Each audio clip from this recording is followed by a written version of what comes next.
Hello, today is Monday, December 21st. It's actually the first day of winter, so I have a very wintry story for you. I hope you will enjoy The Christmas Prayer, written by Ryan Anderson and illustrated by Michael Parker. The Christmas Prayer.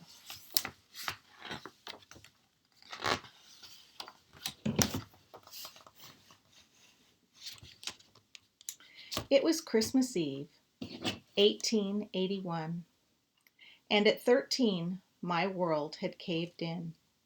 I knew there wasn't enough money for the rifle I so desperately wanted for Christmas.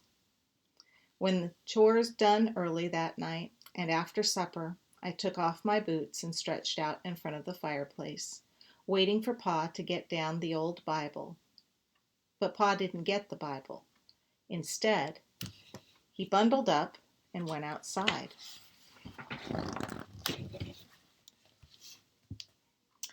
Soon Pa came back in with ice in his beard. "Come on, Matt," he said. "Bundle up good. It's cold out tonight." I was really upset then, not only about the rifle, but about being dragged out in the cold for no good reason. But I knew Pa wasn't very patient with anyone who dragged their feet, so I put my boots back on and grabbed my hat, coat, and gloves. Ma's face twinkled with a mysterious smile as we left the house. Something was up, but I couldn't imagine what. Outside, I became even more dismayed.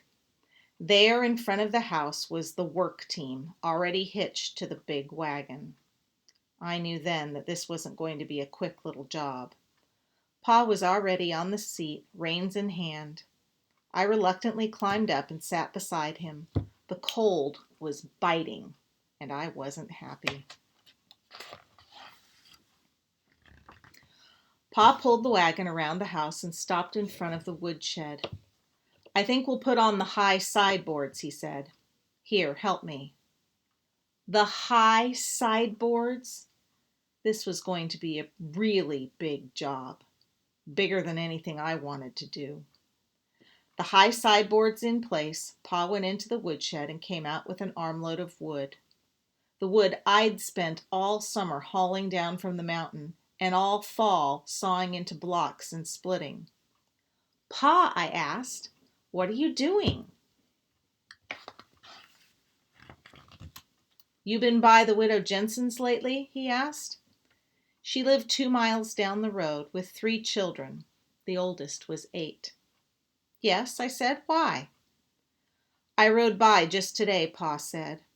"Little Jake was out digging around in the woodpile trying to find a few chips. They're out of wood, Matt." He turned and went back into the woodshed for another armload of wood. I followed.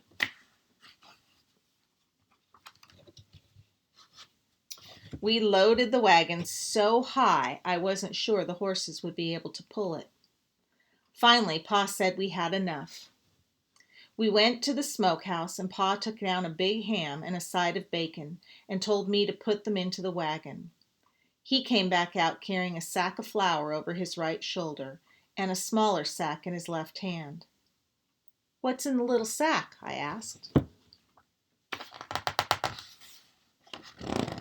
"Shoes."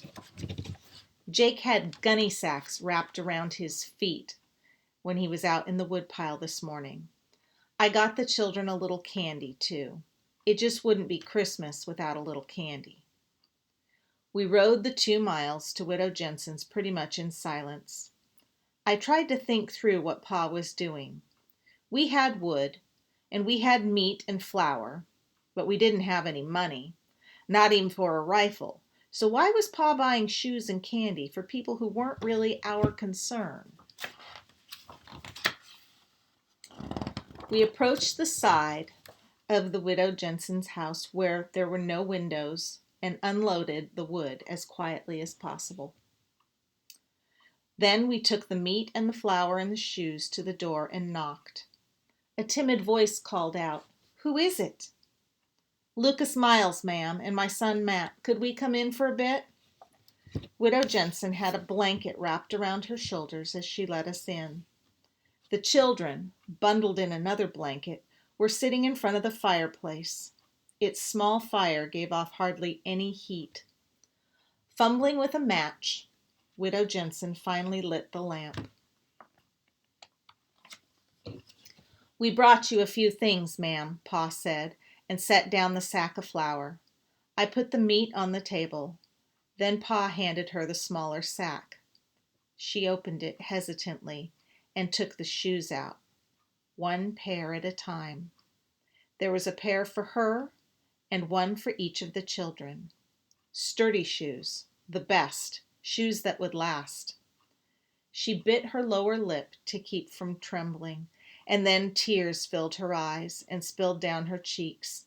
She looked up at Pa like she wanted to say something, but no words came out. "We brought a load of wood too, ma'am," Pa said, and then he turned to me.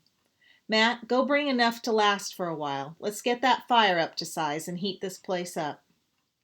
As I went out to bring in the wood, I no longer felt like the same person.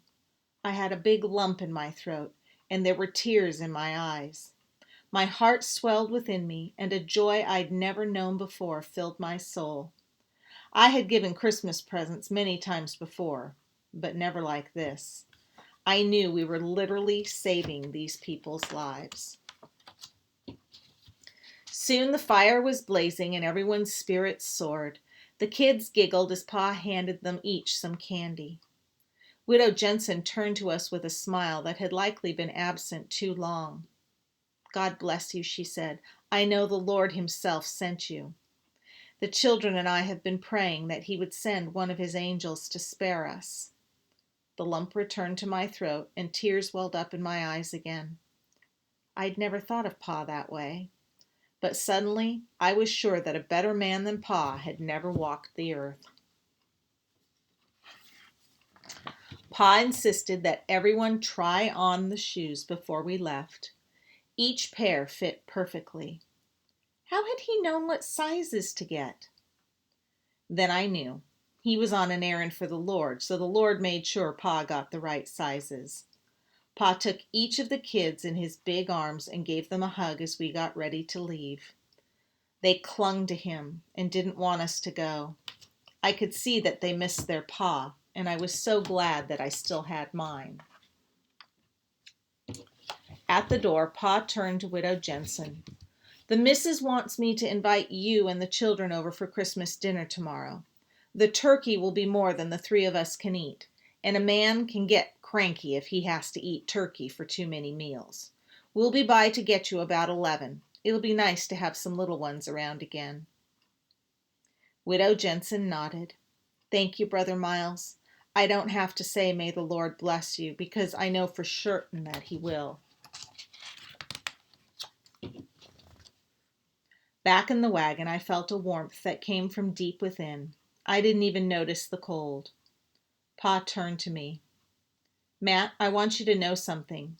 Your ma and I have been tucking a little money away here and there all year so we could buy that rifle for you, and I started into town this morning to do just that. But on the way, I saw little Jake out scratching in the wood pile, his feet wrapped in those gunny sacks, and I knew what I had to do. I hope you understand." My eyes became wet with tears again. I understood very well. Just then, that rifle didn't really matter anymore. For the rest of my life, whenever I saw any of the Jensens or split a block of wood, I remembered. And remembering brought back that same joy I felt riding home beside Pa that night. Pa had given me much more than a rifle. He had given me the best Christmas present of my life. I hope you enjoyed the Christmas prayer. Prayers are interesting, and I know that God answers prayers and that we can be the answer to someone's prayers too. See you tomorrow.